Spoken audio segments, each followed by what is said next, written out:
Kaya salamat Ama, dahil nandyan ka para alalayan ako. Kaya salamat Ama, dahil di hinayaang maligo ang landas ko.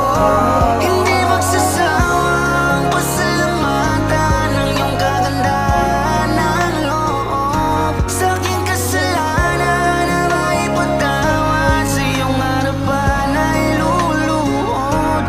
Ama, salamat po. Ama, salamat po kahit bihira lang lumalapit, ay di mo hinahayaang matanggal sa'yo ang kapit ng aking mga palad. Oh, Ama, patawad po sa lahat